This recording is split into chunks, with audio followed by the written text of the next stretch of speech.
Good morning. आज हमारा topic है ह्यूमन बीइंग, ए को existence of both I and body. I means होता है सेल्फ, यानी मानव जाति जो है एक को एग्जिस्टेंस है किसका, आई एंड बॉडी का। तो इस लेक्चर में हम जानते हैं किस तरीके से।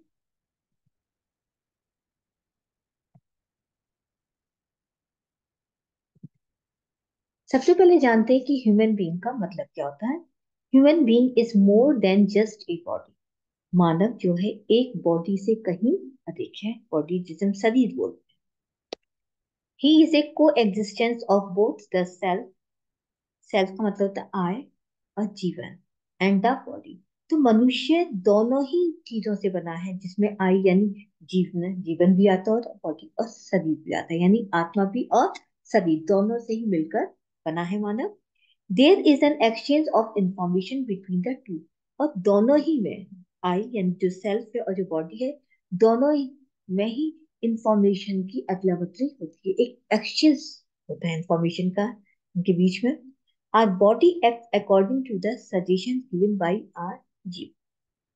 हमारी बॉडी उसी के अनुसार एक्ट करती, कार्य करती है जो सजेशन दिए जाते हैं हमारी हृदय, हमारी आत्मा के द्वारा। यानी हमारी आत्मा के द्वारा जो सजेशन दिए जाते हैं वही हमारी बॉडी कार्य करती है उसी रूप में।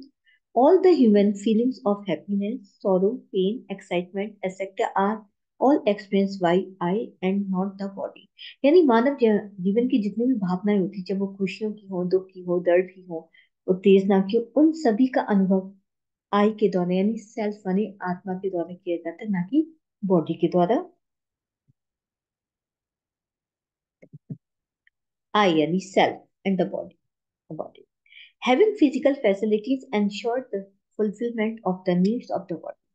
फिजिकल जो फैसिलिटीज होती हैं, फिजिकल फैसिलिटीज पूरी तरीके से यकीन कर लेती है कि अब जो फुलफिलमेंट ऑफ द, उसी जो अपनी आवश्यकता की फुलफिलमेंट करनी है किसी बॉडी, यानी बॉडी जो हमारी जो मानव जो शरीर है, मानव शरीर की जो आवश्यकता होती है जब वो पूरी तरीके से पूर्ण हो जाती है, जिसे हम फिजिकल फैसिलिटी सुविधा कहते हैं, उसके बाद but it does not fulfil the needs of the eye. लेकिन ये हमारे जो शरीर की जो फैसिलिटीज होती है, जो फिजिकल फैसिलिटीज होती है, वे कभी भी हमारी आत्मा की आवश्यकता की पूर्ति नहीं करती। यानी हम ये कह सकते हैं कि हम फिजिकल फैसिलिटीज जो होती है, हमारी शरीर की जो आवश्यकता होती है, उनकी तो पूर्ति की जा सकती है, लेकिन हमारी आत्मा की जो आवश्यकता होती है, हमारी आई की जो आवश्यकता होती है, उनकी पूर्ति नहीं की जा सकती। Hence for every human being, इसीलिए प्रत्येक व्यक्ति, we need to fulfil the needs of both. इसीलिए हर व्यक्ति जो है दोनों ही चीजों की, शरीर की और आत्मा की, दोनों की आवश्यकता की पूर्ति करने की उसको आवश्यकता होती है। ऑफ आई, आई हैप्पीनेस, जिसे हम आई का मतलब होता है हैप्पीनेस माने सुख, खुशी। बॉडी का मतलब होता है फिजिकल फैसिलिटी, सुविधा। यानी जब हम शरीर की बात करते हैं तो इसका मतलब हम सुविधा की बात करते हैं, जब हम आत्मा की बात करते हैं यानी आई की बात करते हैं, हम सुख की बात करते हैं।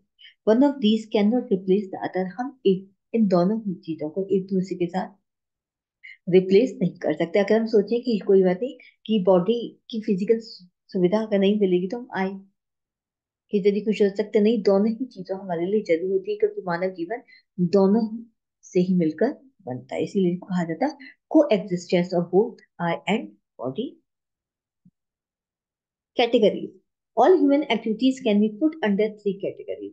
जितनी मानव एक्टिविटीज होती हैं हम उनको तीन कैटेगरीज के अंतर्गत रखते हैं। Activities that are going on in the self, वो एक्टिविटीज जो कि हमारी आत्मा के अंतर्गत की जाती हैं, आत्मा के द्वारा कार्य होता है, जिन्हें सेंटिनेंट एक्टिविटीज कहते हैं। Activities that are going on in the body, वो एक्टिविटीज जो बॉडी के अंतर्गत की जाती है उन्हें हम मेटेरियल एक्टिविटीज यानी भौतिक रूप से दिखाई देने वाली एक्टिविटीज कार्य कही जाते हैं। Activities involving both the self and the body. और तीसरी एक्टिविटीज वो होती है जिसमें आत्मा और शरीर दोनों तरीके से कार्य करता है। इस तरीके से हमारी बॉडी के अंतर्गत, मानव जीवन के अंतर्गत दोनों ही चीजों पाई जाती है, आत्मा भी और शरीर, और दोनों ही मिलाकर के वो कार्य करती है। Functions of body and I, bodily functions activities in the body. हम देख सकते हैं कि बॉडी के अंदर कौन सी एक्टिविटीज होती है, फंक्शंस होते हैं।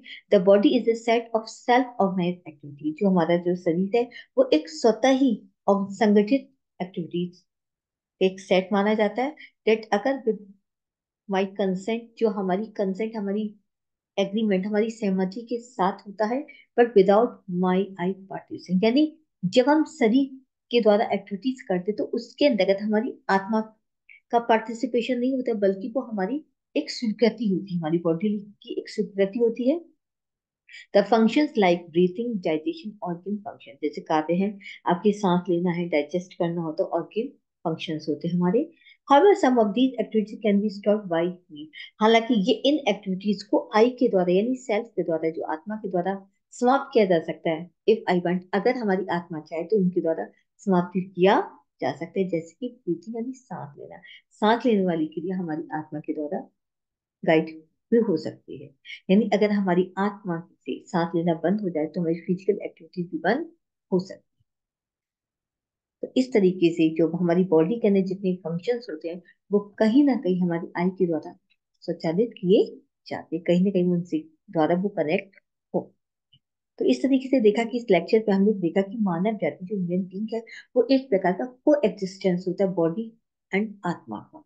आत्मा का मतलब जो आई हमने यहाँ पे वर्ड इस्तेमाल किया है, तो किस तरीके से हम बॉडी की फैसिलिटीज को पूरा कर सकते हैं लेकिन आत्मा की फैसिलिटीज को पूरा नहीं किया जा सकता, नहीं एक दूसरे के साथ हम रिप्लेस कर सकते हैं। हमें दोनों ही चीजों की आवश्यकता होती है, क्योंकि बॉडी के अंदर का सोचते कि बॉडी हमारे फंक्शंस करे, लेकिन वो भी हमारी आत्मा के द्वारा गाइड किए जाने चाहिए। और ऐसा नहीं कि हम ये कहें कि केवल हमारी आत्मा के द्वारा ही फंक्शन किए जाते, तो जब तक बॉडी नहीं होती तो हमारी आत्मा भी कार्य नहीं करती। इस तरीके से मानव जाति जो दोनों का ही को एग्जिस्टेंस माना जाता है। तो उम्मीद करती हूँ आपको इस लेक्चर में समझ में आ गया होगा कि किस तरीके से मेनली एक को एग्जिस्टेंस है बॉडी एंड आत्मा का, किस तरीके से बॉडी और आत्मा के रिलेशन होता है। Thank you very much.